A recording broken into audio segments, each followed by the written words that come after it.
Финляндия – страна тысяч озер, бескрайних лесов и саун на каждого второго жителя. Ну, финны вообще знамениты своей любовью к сауне. Водичка прям, ох, как освежает. Это удивительная страна, история которой так сильно переплетается как ее с западным соседом, В национальных масштабах они тянутся больше на запад, в сторону Швеции. так и с восточным. Не зря же они даже в своем сленге используют русские слова. We were under Russia. Это тоже они не могут до сих пор простить. Я отправился в Финляндию, чтобы еще лучше понять наших северных соседей. Финны выпивают много. Чем и как живет Финляндия сегодня, Естественно, есть очень дорогое жилье. Душ расположен прямо рядом с унитазом. и почему ее называют самой счастливой страной мира уже 7-й раз подряд. Мне кажется, здесь ошибка в названии рейтинга. Это канал Проект Резидент, я его автор Александр Бороденков. Подписывайтесь на канал и поехали знакомиться с этой удивительной страной. Ну вот, друзья, я из Финляндии, это была моя первая заграница в жизни. И спустя 20 с чем-то лет я сюда вернулся. Посмотрим, насколько она за эти 20 лет изменилась. Итак, Финляндия. Это страна в Северной Европе, расположенная между Швецией, Норвегией и Россией. Ее площадь составляет около 338 тысяч квадратных километров, а население примерно 5,5 миллионов человек. Финляндия известна как страна тысяч озер и лесов, которая занимает более 70% ее территории. Также здесь самая большая концентрация саун на душу населения. В Финляндии живет Санта-Клаус, больше известный местным как Йолла-Пукки. Здесь самый высокий уровень школьного образования и самая низкая ставка по ипотеке до недавнего времени. Также финны дышат самым чистым воздухом в мире, пьют самую чистую воду, причем из-под крана. И Финляндия стала первой страной в Европе, где женщины получили не только право голосовать, но и избираться в парламент. В общем, в плане самых-самых финны не подкачали. Да, и Саама — это вообще название народов, населяющих ее север. Как я уже сказал, в 2024 году Финляндия уже 7-й раз подряд была признана самой счастливой страной в мире. Все ли так ли на самом деле? Какие неприглядные факты скрывает статистика, мы попытаемся разобраться в этих сериях. И, конечно, поговорим о наболевшей теме закрытием границы с Россией, как это сказывается на экономике и как в целом Финляндия выстраивала отношения со своими соседями на протяжении своей истории.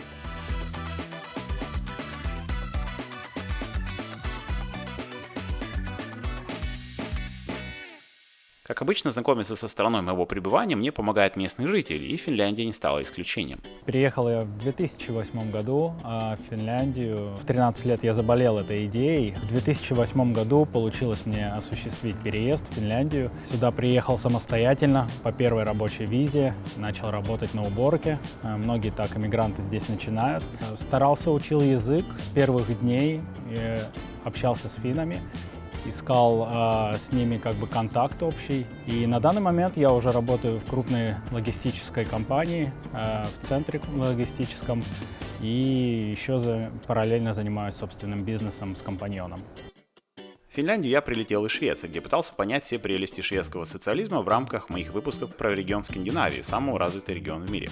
Обычно я рассказываю, как добирался до отеля, но поскольку Вадим любезно согласился меня встретить, какие-то отдельные советы, как добираться общественным транспортом, давать не буду. Вообще, в Хельсинки до недавнего времени туристы с постсоветского пространства добирались всеми видами транспорта. Но сейчас времена поменялись, и путешествие в Финляндию стало немного сложнее. Еще одной причиной, почему я приехал в Финляндию, стал опрос, что я провел у себя в Инстаграме, спрашивая подписчиков, в какую страну мне стоит съездить и сделать выпуск. И по его результатам Финляндия набрала больше всего голосов. Так что подписывайтесь на мой Инстаграм также, чтобы участвовать в этих опросах. Друзья, вот снял такую уютненькую студию 2 на 2 метра. Но при всем при этом очень компактную. То есть здесь практически все, что для жизни, ну, во всяком случае, жизни на неделю, здесь все есть. Столик, чтобы поработать, видео перекачать и прочее, приготовить еду, поспать и принять душик. Да, и если вы обратите внимание, душ расположен прямо рядом с унитазом, то есть помыться можно не слезать с унитаза. Что, на мой взгляд, очень удобно и очень сильно экономит время. У меня всего здесь 3 дня, но за эти 3 дня я хочу показать вам те места, которые стоит посетить туристов, будучи здесь такой короткий промежуток времени. И вообще поговорить с ребятами о том, чем в Хельсинки занимаются люди, как они живут, собственно говоря, уровень жизни. Все те темы, которые я поднимаю в своих выпусках.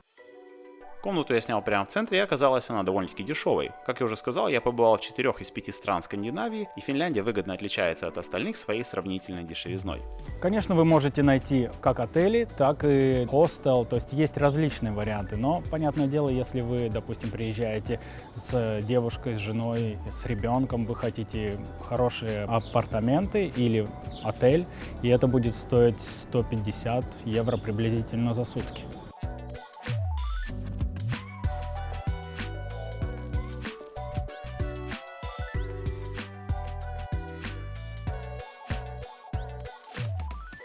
Итак, Хельсинки – столица Финляндии и ее крупнейший город, расположенный на берегу Финского залива Балтийского моря. Город был основан в 1550 году шведским королем Густавом Васа, но значительное развитие получил только в 19 веке после перехода Финляндии под власть Российской империи. В 1812 году Александр I перенес столицу из турку в Хельсинки, чтобы приблизить административный центр к Петербургу и уменьшить влияние шведской короны, точнее сказать, 3 корон. Сегодня население Хельсинки составляет около 660 тысяч человек, ну а вместе с пригородами численность населения агломерации превышает 1,5 миллиона человек. Город просто идеален для пеших прогулок, так как утопает в зелени в летнее время.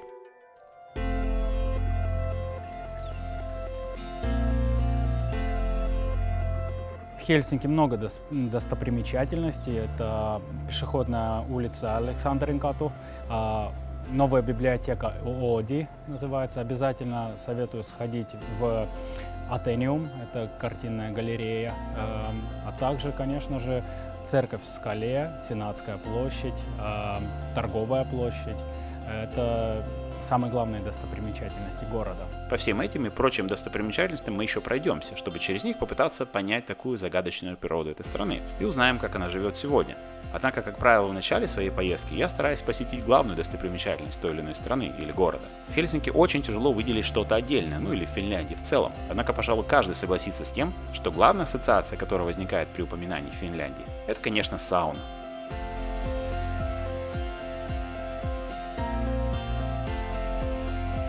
Водичка прям, ох, как освежает, здорово.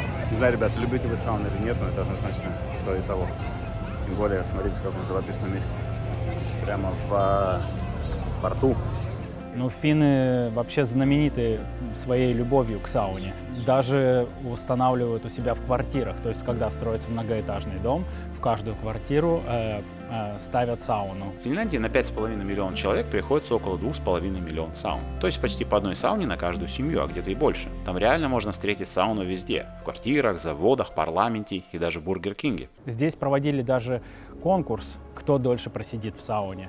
И был, да, к сожалению, печальный опыт, когда один российский турист или тот, кто участвовал в этом конкурсе, он погиб. И после этого этот турнир, да, больше не проводится. Сразу после отеля мы поехали встретиться с моей давнишней подругой Надей в кафе Лолли. И что бы вы думали, там тоже была сауна. Вообще Финляндия для меня лично очень дорога. Она стала моей первой заграницей в далеком 2001 году. Поэтому после кафе мы отправились в центр, главную гавань, то место, где я сфотографировался 20 лет назад. Но, к сожалению, того места я не нашел, потому что на его месте построили, как вы думаете, что? Конечно, сауну. Доходит до того, что они даже на колесе обозрения сделали будку как сауна.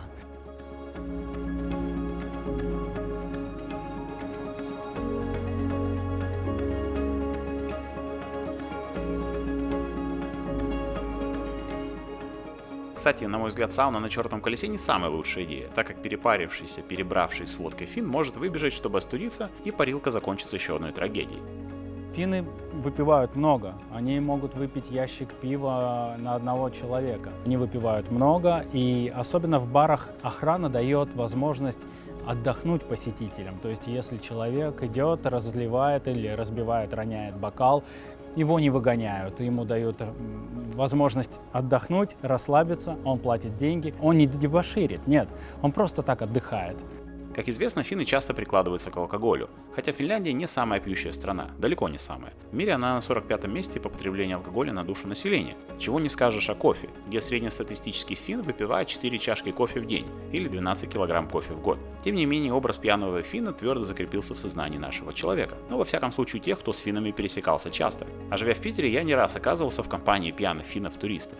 Тогда мне показалось, что проблема этих ребят была в том, что они не знали меры. То есть, когда они начинали пить, если не уснуть лицом в салате, значит, что-то пошло не так. Как будто нету пограничной стадии. При этом никто из них не вел себя агрессивно. Они больше раскрепощаются. Когда финн выпивает, он, конечно, раскрепощается. Трезвый финн, он такой скованный, весь прям вот ни слова лишнего. Когда всю неделю ты держишь себя в каких-то жестких рамках, позволяешь себе один раз в неделю расслабиться, то это переходит очень легко определенные границы, которые для нас кажутся такими странными. Но ты к этому быстро привыкаешь, потому что никакой агрессии это не несет. Это просто такое ребячество, так скажем.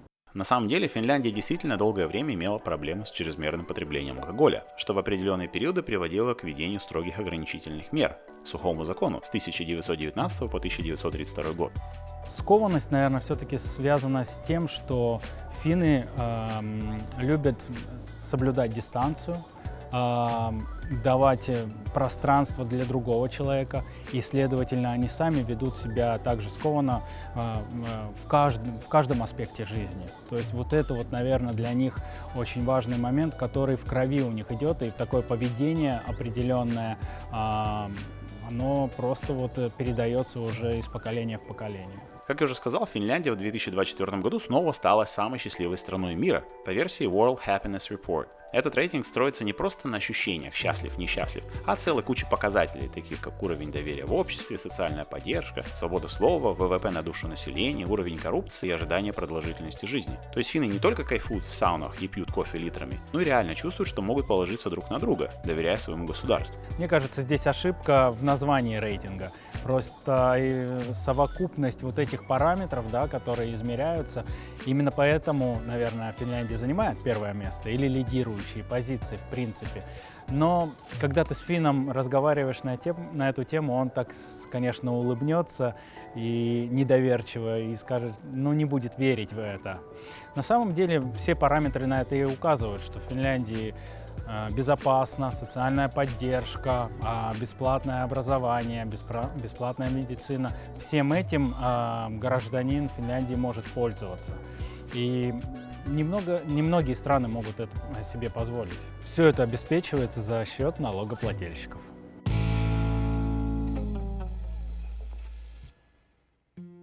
Если сауна — это некая образная достопримечательность Финляндии с тиражом в 2,5 миллиона штук, то уникальной архитектурной достопримечательностью, скорее всего, является Сенатская площадь, на которой расположен величественный кафедральный собор, до 1917 года носивший имя собора Святого Николая. Его строительство началось в 1830 году и закончилось в 1852, а инициатива принадлежала Николаю I.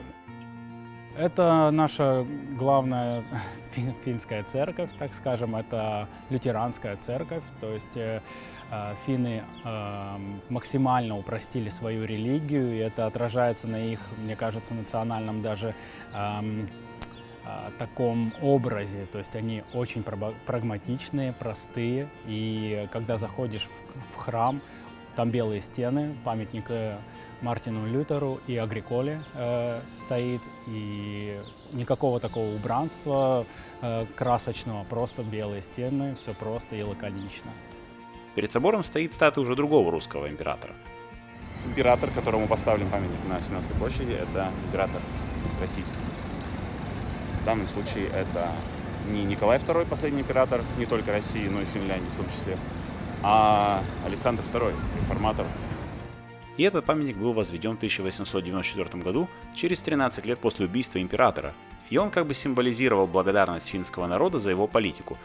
Это самое старое здание Хельсинки. 1700 какого-то года оно построено. Примечательно то, что когда из Турку приехал банк сюда в Хельсинки, он был в этом здании. Набережной, вокруг гавани, можно прикупить сувенирчики. В принципе, все сувениры, которые можно, наверное, стоит покупать в Финляндии, они продаются здесь. Если бы рекомендовать привезти из Финляндии, ты бы что бы рекомендовал? Финка. Финка? Серьезно? Финский нож, наверное, да, такое первое, что мне пришло в голову. Ну, если вы любитель холодного оружия, то вы можете, естественно, купить финку. Это финский нож национальный. У него обычно ручка это из кости сделана. И, естественно, само лезвие, оно очень острое. Другой значимой достопримечательностью центра Хельсинки является Успенский собор. Это крупнейший православный храм в Западной Европе, который был построен в 1868 году. Собор украшен 13 куполами, которые символизируют Христа и его 12 апостолов.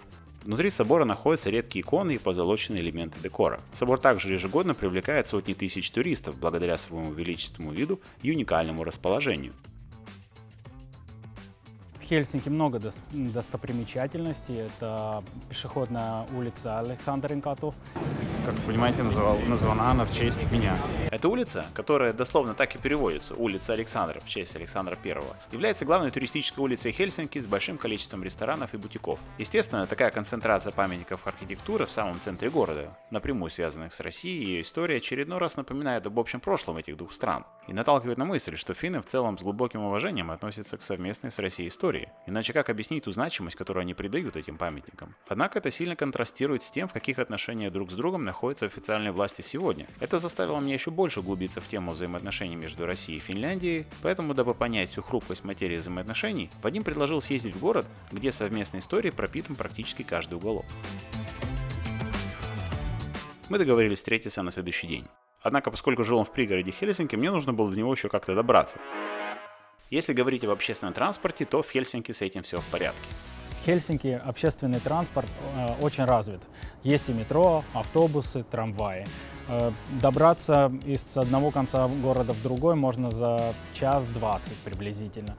Билеты вот буквально недавно подешевели. Это удивительная история. То есть они пытаются пересадить людей на общественный транспорт, чтобы разгрузить центр города. Если люди едут из, допустим, Ванта, Эспо, это пригороды Хельсинки, то чтобы они оставляли машины у себя на парковке или рядом с Хельсинки и пересаживались уже на общественный транспорт. А еще для любителей рубрик «Самое-самое» скажу, что метрополитен Хельсинки является самым северным метрополитеном в мире, а станция Милонмяки – самая северная станция. Ну и, конечно, куда без райд-шеринг приложений. Кстати, я пробовал два – Uber и Bolt. И в Финляндии намного быстрее и дешевле оказался Bolt. Между таксистами какая-то разборка. Я так понял, что они очень сильно Пекутся за место под хельсинским солнцем. Уже минут 10 они выясняют отношения. Кстати, с тем водителем, который меня привез. В Финляндии вопросы, связанные с иммигрантом, вызывают определенные дискуссии среди местных жителей. С одной стороны, правительство стремится усилить ответственность мигрантов за их интеграцию, сокращая период выплат муниципалитетам за услуги по интеграции. А с другой стороны, муниципалитеты выражают обеспокоенность по поводу сокращения финансирования этих программ, что, естественно, может осложнить процесс адаптации новых жителей. Кроме того, наблюдается и рост антииммигрантской риторики и ужесточение миграционной политики, что в свою очередь вызывает опасения среди некоторых слоев населения. Я себя ощущаю счастливым иммигрантом, который имеет финский паспорт. Финном я себя назвать же не могу, но я могу сказать, что я гражданин Финляндии. И вообще мне кажется, что иммигрант несет ответственность за свои поступки, потому что он представляет свою нацию на территории другого государства. Мы должны вести себя как полагается, и мы должны быть благодарны за то, что мы имеем шанс здесь жить. Мы сюда приехали. Я слышал, что когда был приток иммигрантов с Советского Союза, тогда ровно так же происходило, что люди не были адаптированы, и они пытались заниматься какой-то коррупцией там и криминалом. То же самое сейчас, мне кажется, происходит с выходцами из Ближнего Востока. Они не адаптированы, должно пройти время, чтобы они поняли, как здесь жить. И я думаю, что этот процент будет понижаться, если мы сможем провести эту адаптацию иммигрантов правильно.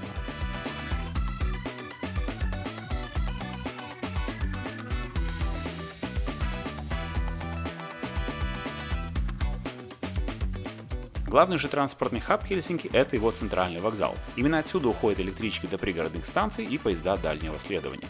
В общем, сейчас я нахожусь на центральном вокзале Хельсинки. Центральная узловая станция, откуда уходят все поезда, как пригородные, так и дальнего следования. И в целом это, наверное, самый главный транспортный хаб этого города. По большому счету город небольшой, тут всего одна ветка метро и вот несколько таких вот пригородных поездов. В принципе, удобно. Мне сейчас нужно поехать в Керава. Да, именно там живет Вадим. В общем, заодно и поговорим о том, каково живется в пригороде Хельсинки. И лучше ли это жить в пригороде, а не в самом городе. Да, также ходят электрички, которые соединяют близлежащие города. Керава, допустим, вот где я живу. И 20 минут, 30 минут на электричке, и вы добираетесь до центра Хельсинки легко. Вот такой вот удобный туалет прямо в электричке. Ну, я не буду показывать, как его использовать. Не так сложно догадаться. Но тот факт, что он есть, и так интересно закрывается, уже, конечно, большой плюс.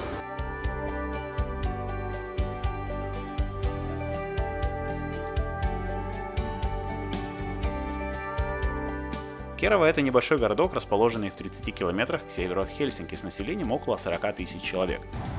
То есть, чтобы в город поехать, ты приезжаешь сюда и на электричке? Ну, если хочется поехать на общественном транспорте, да, это довольно легко. Получается, здесь электричка. Два варианта есть: быстрого поезда и медленного поезда, который на всех мелких станциях останавливается. Ага. И быстрый поезд — это 20 минут приблизительно до Хельсинки, и медленный 35. Но не составляет труда, то есть если кто-то решает ехать на машине или нужно передвигаться на машине по работе и приезжать в Хельсинки, то есть из такого города добраться до Хельсинки, до центра, можно тоже за 30 минут. По сути, многие пользуются этой возможностью, оставляя машину здесь на парковке, чтобы не толкаться в пробках и не платить за дорогую парковку в самом Хельсинки.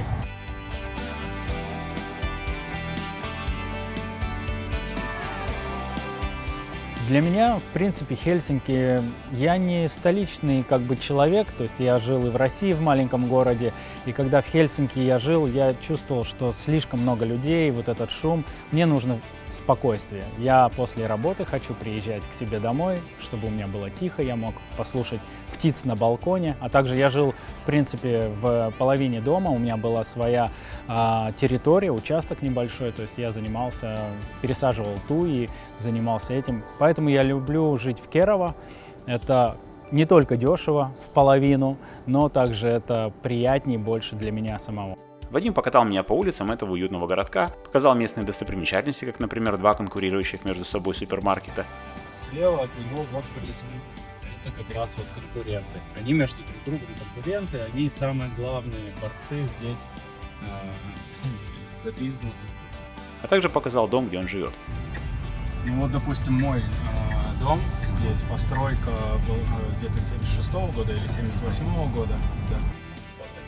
Да, то есть я покупал эту квартиру, 65 квадратов, у меня там трехкомнатная квартира, за 140 тысяч. То есть такая квартира в Хельсинки, конечно, за такие деньги ты не найдешь. Но что меня реально шокировало, это не информация о стоимости жилья, а ипотечная ставка. Вот когда корона была, то есть бум произошел на то, что люди искали частные дома, рядные дома, покупали, чтобы был свой участок небольшой хотя бы. И после короны, когда цены взлетели вверх на жилье, просто инфляция ударила по всем. И кредитная ставка ипотечная была поднята. Она здесь состоит из двух частей. Это интерес банка и Еврибор. И вот на данный момент Еврибор составляет 3,6%. Да? До этого мы платили 0,5% по ипотеке за год, да? То есть в разы. То есть для Финляндии, чтобы вы понимали, ипотека в 3,5% это запредельно высокая, так как местные привыкли платить за нее всего 0,5%. О других прелестях социальной политики этой страны мы еще поговорим, ну а мы, забрав Надю, отправились в тот самый городок, о котором я говорил ранее.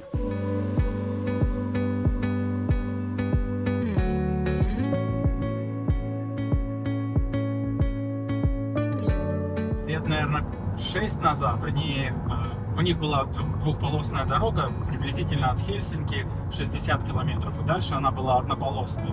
И они ее расширили, и теперь до самой границы дорога двухполосная, то есть ограничение 120 километров, и люди спокойно могли доехать за 4,5 часа до самого Питера, ну, если на границе не было пробок. То есть, проходя границу за полчаса, то 4,5 часа, и ты уже находился в самом Санкт-Петербурге. Однако, как вы многие знаете, граница между Финляндией и Россией с конца 2023 года закрыта, поэтому ощутить все прелести этой скоростной трассы от Хельсинки до Питера ни финнам, ни россиянам в реалиях последних лет не удается. Как этот факт сказывается на гражданах по обе стороны границы, мы еще поговорим в этих выпусках, ну а мы к тому времени добрались до городка под названием Порво. Один из городов, в которые приезжают туристы, да и местные тоже сюда, это Порво. Находится всего в 30 минутах езды от Хельсинки. И здесь огромное количество, сравнительно огромное для Финляндии, исторических зданий. И можно ощутить себя, как будто ты попал в Финляндию 19 века.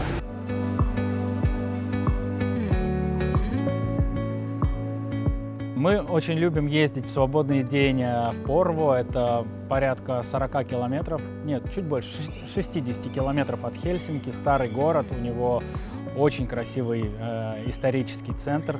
Многим советую всегда туда съездить, когда ребята спрашивают у меня про места, да, в Финляндии. И мы любим туда поехать, просто поесть мороженое летом, выпить кофе зимой, прогуляться, посмотреть. Основанный еще в 1346 году, он считается одним из самых древних городов Финляндии. Узкие мощеные улочки, деревянные домики, расписанные в теплые оттенки красного и желтого. Все это создает ощущение, как будто ты очутился в Финляндии 19 века. Однако Порво — это не просто музей под открытым небом. Это место, куда едут за вдохновением. Город знаменит своими арт-галереями, ремесленными лавками и, конечно, легендарным кафе, где подают традиционные финские сладости. В один из таких кафе мы как раз и зашли. Он называется Helmi.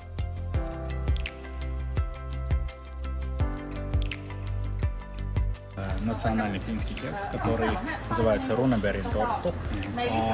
Он был сделан женой Рунеберга, поэта, и он любил это угощение. И теперь 5 февраля обычно такой кекс финны любят, значит, кушать в честь этого поэта. Но зашли мы сюда не просто так. Говорят, что в этом уютном кафе, которое расположено в старинном деревянном здании 18 века, когда-то останавливался сам император Александр I.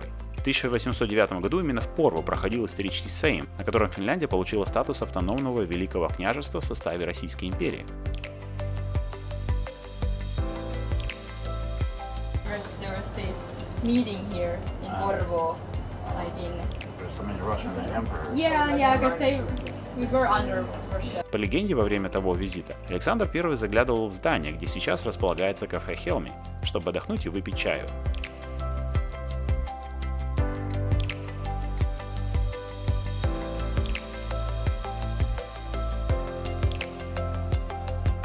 Рядом с Порво также находится Хайкан-Картано, это усадьба, где император любил отдыхать.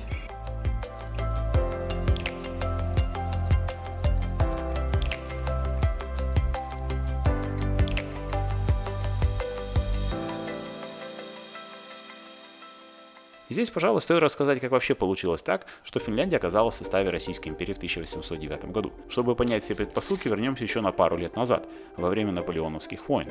Тогда Финляндия заключила союз с Францией, Тильзитский мир, и присоединилась к блокаде Великобритании, требуя от союзников разорвать с ней торговлю.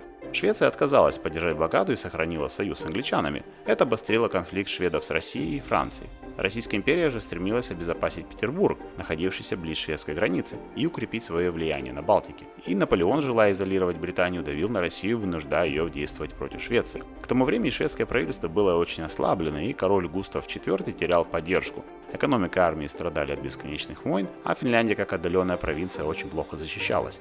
Историческое соперничество за Балтику со времен еще Северной войны подталкивало Россию к действиям. Весь ход войны я рассказывать не буду, но ее итогом стало подписание Фридрихстамского мира, по которому Швеция уступила России Финляндию и Аландские острова.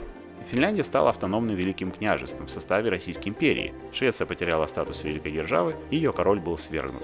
При императоре Александре I Суоми сохранили свои законы, парламент и даже армии. Столицу перенесли в Хельсинки, а финская марка стала местной валютой. В середине 19 века Финляндия активно развивалась. Она имела даже больше свобод, чем многие регионы России. Ну а российские императоры Александр I и Александр II воспринимались как защитники финской автономии. Поэтому финны увековечили память об этих императорах, назвав самую главную улицу столицы в честь первого и поставив на главной площади страны статую второму.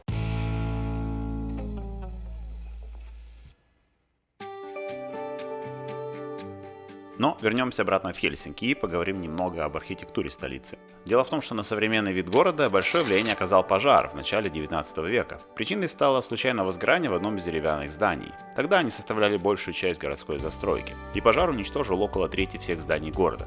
В 1812 году, когда столицу Финляндии перенесли из Турку в Хельсинки, началась масштабная реконструкция города. Под руководством архитектора Карла Людвига Энгеля Хельсинки перестроили в стиле неоклассицизма, и в столице стало большое количество широких улиц и каменных зданий. Кстати, подробнее об архитектуре столицы, да и всей Финляндии в целом, я решил узнать в местном музее. Музей архитектуры сильно не отличается. А по содержанию я надеялся увидеть макеты зданий, чертежи, какие-то, не знаю, элементы, связанные с архитектурой. Первый же зал, в который вы заходите, перед вами тележка уборщиц. И история, эволюция уборщиц.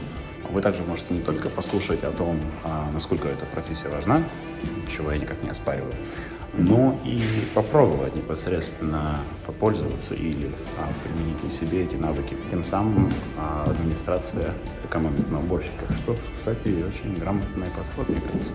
Музей финской архитектуры открыли в 1956 году в здании особняка 19 века. Его архив включает около 100 тысяч чертежей, макетов, фотографий и документов, связанных с работами знаменитых финских архитекторов. Собственно говоря, то, ради чего я сюда пришел, а именно макеты зданий, наглядные причем, фотографии и стенды, они расположены на последнем этаже, на третьем из двух, которые используются под выставку.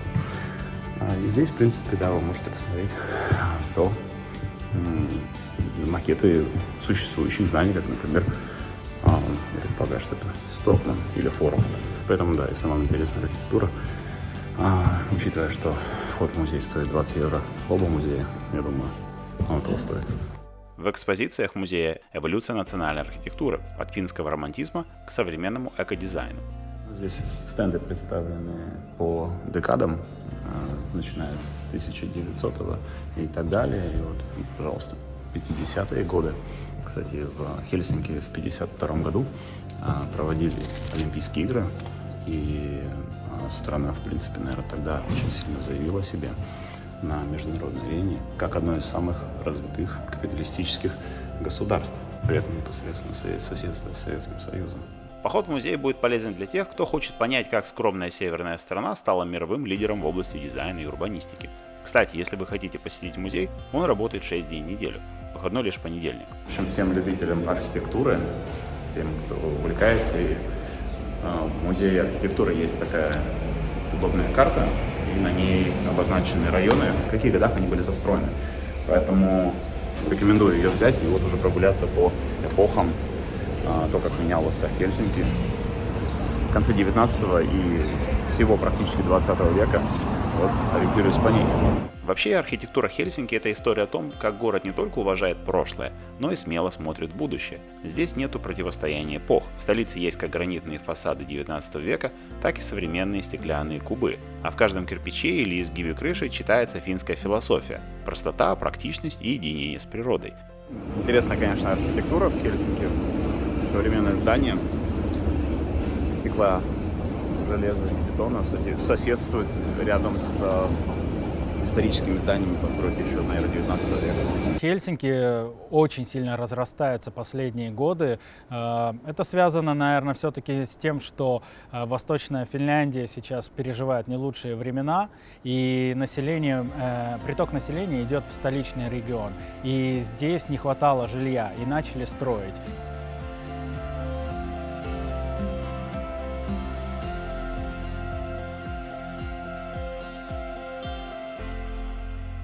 Кстати, в современных финских городах, в отличие от городов Центральной Европы, Нет средневекового центра с исторической застройкой вокруг рыночной площади.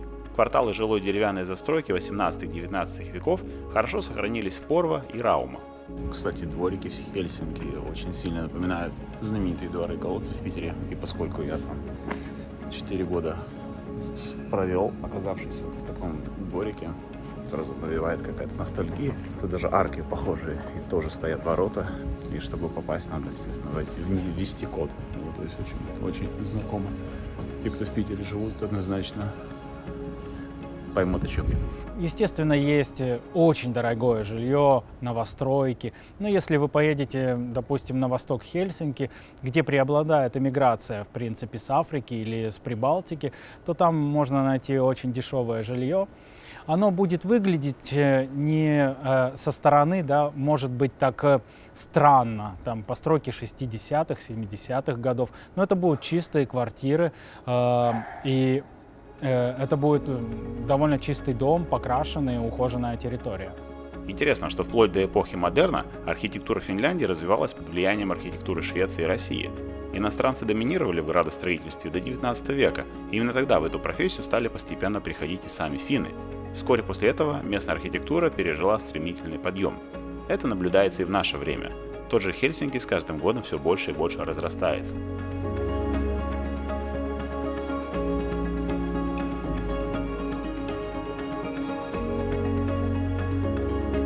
Сам Вадим, как я уже сказал, живет не в Хельсинки, а в Керава, где за те же деньги можно купить более просторное жилье, чем в столице. Но не лишним будет узнать, сколько вообще нужно зарабатывать в Финляндии для более-менее нормальной жизни. В Финляндии средняя зарплата в районе 3000 составляет на человека, да, то есть, естественно, зависит, чем он занимается. Разброс на самом деле, вот эта вилка, которая определяет минимум зарплаты и максимум зарплаты, она, конечно же, сейчас растет. То есть разрыв между минимальной зарплатой и, допустим, хорошей зарплатой, он растет. Уборщики, допустим, медсестры, они получают сейчас, конечно, маленькие деньги, и это огромная проблема в Финляндии, потому что нехватка персонала на данный момент происходит. Вообще зарплаты в Финляндии одни из самых высоких в Европе. К примеру, программисты в среднем за месяц получают около 5500 евро, инженер в районе 5000, врач более 8. Чуть меньше зарплаты учителей, строителей, продавцов и водителей, но и у них доходы до 4000 евро в месяц.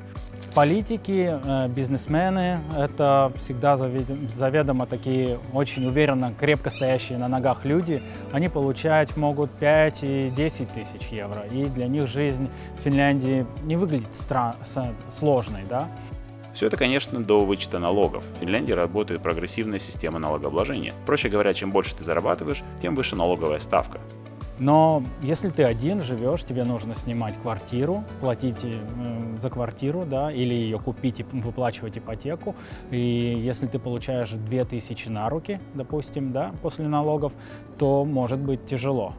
Сильно повлияли на экономику и, соответственно, на зарплату в стране глобальные события. Например, после пандемии коронавируса в бизнесе наметилась ситуация, когда более крупные компании стали поглощать мелкие предприятия.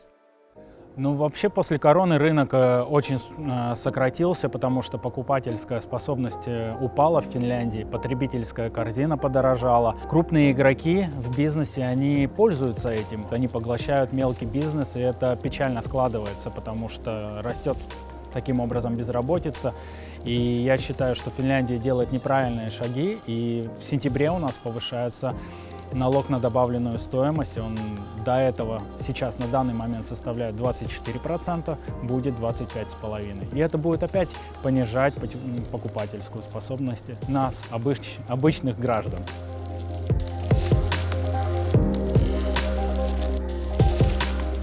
Помимо общественного транспорта, о котором я уже рассказал, мне лично в съемках помогает персональный легкий транспорт, коих в городах мира сейчас предостаточно, как, например, электросамокаты. Вещь очень практичная, особенно когда за короткий промежуток времени нужно оказаться в разных местах. А если честно, со всеми этими трамвайчиками немножко сложно, потому что нужно покупать отдельную карту, но всегда вручают вот такие скутеры.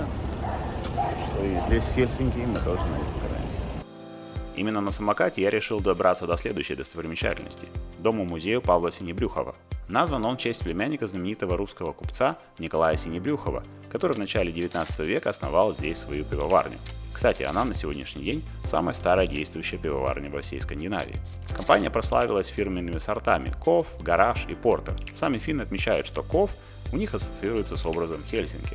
Бренд исторически связан именно с местной культурой и традицией пивоварения. Это дом купца, мецената Синебрюхова, и известен тем, что он в свое время основал в Финляндии пивную корпорацию, назвал ее, естественно, своим именем. Привет Олегу Тинькову. И это его усадьба. Усадьба, которая сейчас является музеем, она открыта для посещения, бесплатно, естественно. По-моему, если не ошибаюсь, он завещал, чтобы вся его коллекция была представлена публике на бесплатной основе. Но есть еще внизу музей, который стоит 20 евро. Туда не пошел, потому что у меня времени нет. Не потому что 20 евро нет. Не знаю, что за музей. Если кто-то был, напишите в комментариях, интересно ли там побывать, стоит ли туда сходить. Большую часть коллекции произведений искусства в начале 20 века собрали сам Павел Синебрюхов со своей женой Анной. После их смерти в 1921 году вся коллекция была передана Финляндии, и в тот же год был основан музей. В нем представлены работы Рембрандта, Ван Дейка, Буше и других известных художников с 14 по 19 столетия. В музее много экспонатов портретной живописи, а также мебель, фарфор и прочее. Только за 2024 год его посетили около 100 тысяч человек. Но Синебрюхов занимался предпринимательством давно. А как сейчас в Финляндии обстоит с этим делом? Если ты хочешь организовать фирму, да, во-первых, это легко сделать. Во-вторых, если у тебя есть бизнес-план, который ты предоставишь в палату, да, то они тебе помогут, если они видят потенциал в данном бизнесе. То есть они дают стартовый капитал на начало бизнеса. Финляндия активно привлекает иностранных предпринимателей, поскольку здесь довольно-таки легко открыть свою компанию. Для этого просто нужно зарегистрироваться в финской патентно-регистрационной службе и налоговой. Можно стать или индивидуальным предпринимателем, или, например, стать партнером финских бизнесменов. Вести свой бизнес здесь довольно-таки тяжело. Налоговая нагрузка, она большая. И принципиальность, проблема в Финляндии в том, что когда у фирмы в конце года остаются деньги на счету, то они облагаются налогом на доход. То есть, по сути, это не является доходом, да, фирма на балансе имеет деньги, но со стороны государства, государство считает, что это прибыль и облагает ее налогом в 20%. Многие в Финляндию едут или на заработки, или за лучшей жизнью. Однако у страны своеобразный подход в адаптации мигрантов. Вообще, мое мнение, государство неправильно делает политику иммиграционную, потому что когда приезжает много беженцев, они недостаточно делают упор на то, чтобы человек был заинтересован в адаптации. То есть они предоставляют, да, курсы языка, но они не следят, они не пытались это каким-то образом контролировать. И только сейчас вводятся определенные жесткие изменения, если человек иммигрант, и он не находит, допустим, работу себе, имея рабочее разрешение, его могут выдворить из страны. И даже в Европарламенте на эту ситуацию в сторону Финляндии реагирует негативно. И финские политики вынуждены защищаться, почему они так делают. На данный момент Финляндия меняет свою политику по отношению к иммигрантам и ужесточает правила. То есть представители Европарламента реагируют отрицательно и даже пытаются называть, что финские представители являются нацистами в своем роде. Такие жесткие высказывания даже были. Но я на самом деле поддерживаю, должны быть жесткие правила в плане иммиграции.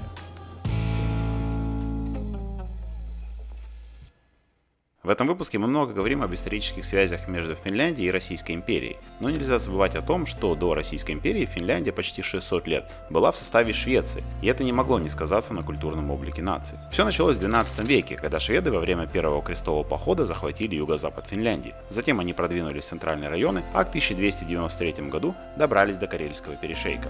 Так Финляндия стала шведской провинцией под названием Эстленд, или Восточная земля. Управляли ею через провинции Лены во главе с шведскими наместниками. Это было слишком давно, чтобы это помнить. Финны все-таки, мне кажется, уже хотели бы жить и смотреть в будущее. Это, наверное, самая главная отличительная черта — не смотреть в прошлое, когда ты все-таки строишь страну, пытаешься воспитать новые поколения, нужно показывать, как жить и как устраивать свою жизнь в будущем. Финляндия превратилась из окраины Шведской империи в важный район с развивающейся экономикой, армией и образованием. В том же Турку был основан первый финский университет, были заложены основы финской государственности, и лютеранство стало доминирующей религией, а финны активно участвовали в войнах на стороне Швеции. Финны на самом деле тянутся больше к шведам, они их больше уважают. На таком бытовом уровне они шутят над шведами больше, чем над русскими. Многие ошибочно полагают, что шведский и финский язык похожи, и что финны и шведы отлично понимают друг друга. Это в корне не так. Финский язык появился более 4000 лет назад и является одним из древних языков финно-угорской группы. Его ближайший родственник — это эстонский. Первые записи на финском найдены в церковных книгах еще XIV века, но настоящую письменность создал уже в XVI веке священник Микаэль Агрикола. Он перевел Библию на финский и его вообще называют отцом финской литературы. Когда Финляндия была частью Швеции, главным языком был, конечно, шведский, и финский в какой-то мере подавлялся. Конечно, не так, как ирландский язык в самой Ирландии под покровительством англичан, но все же.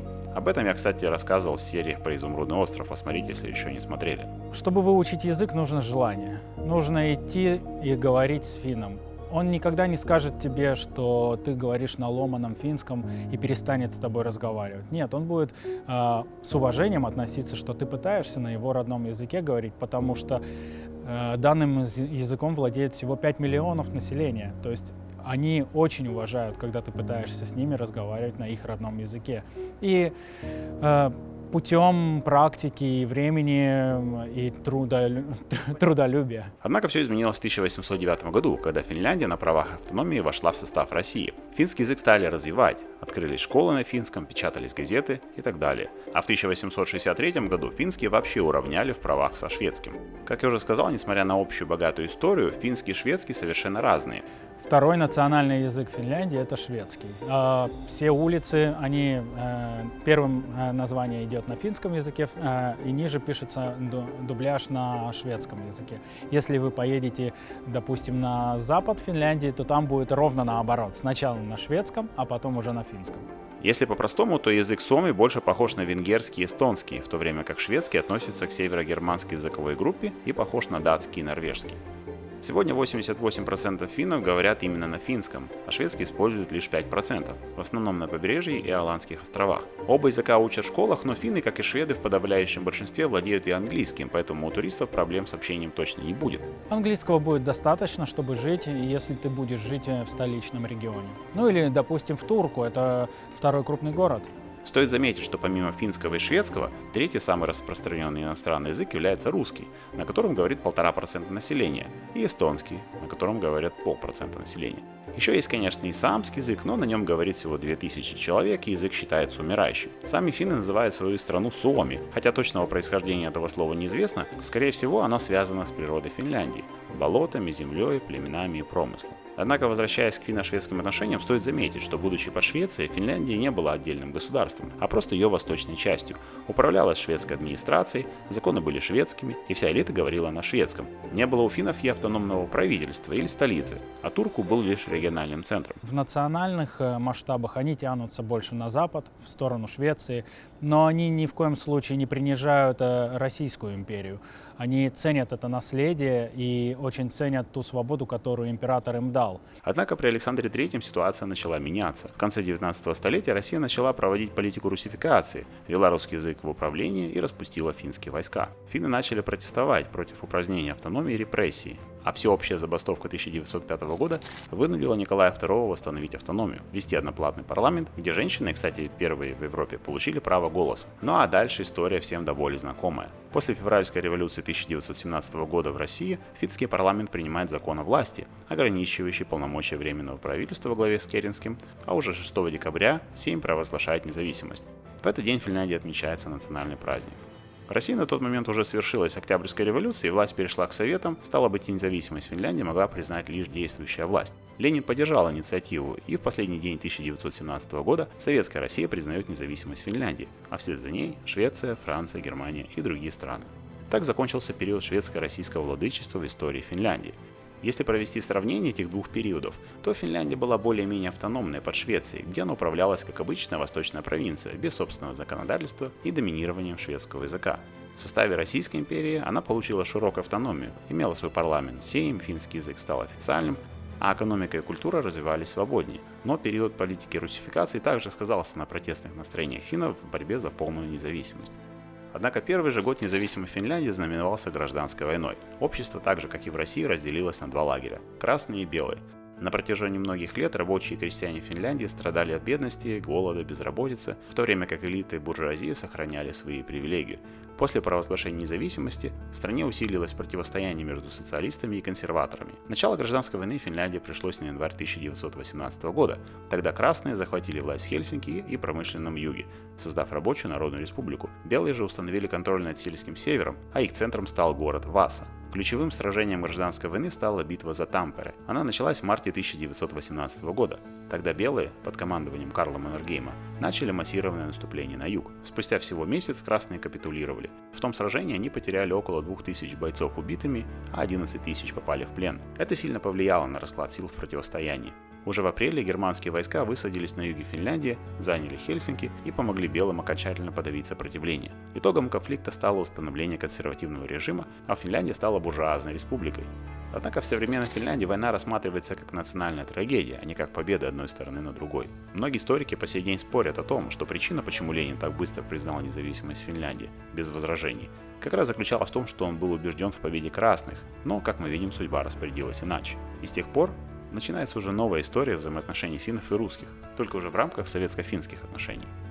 Они больше относятся с обидой к Советскому Союзу за то, что было сделано. Да, Ленин дал им независимость, но это тоже такой спорный момент. Почему он это дал? Он все-таки надеялся, что местные красные захватят власть. Но это у них не получилось в ходе гражданской войны, и белые власть отстояли.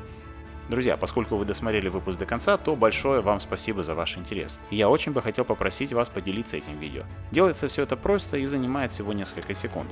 К сожалению, ввиду известных событий просмотры на канале сильно просели, выражаясь современным языком, и соответственно заработок. А поддерживать производство контента такого формата сложно и дорого. Любая ваша активность мне очень поможет, к тому же я ни разу за всю историю канала не попросил донатов. Я также не случайно в течение выпуска ссылаюсь на свои другие работы. Если вам нравится мой формат и вы любите контент про путешествия, ну или хотите поделиться с кем-то, кто этим интересуется, то посмотрите мои предыдущие выпуски. Мой контент вечно зеленый и актуальность не теряет в течение долгого времени. Еще раз, огромное спасибо за ваш интерес. Ну а в следующей серии про Финляндию мы продолжим знакомиться с ее бытом, культурой, историей, побываем в других достопримечательных местах, узнаем, какой штраф платят лихие финны за превышение скорости, побываем в ультрасовременной библиотеке и в других интересных местах. Это канал Проект Резидент, я его автор Александр Бороденков, и до скорых встреч.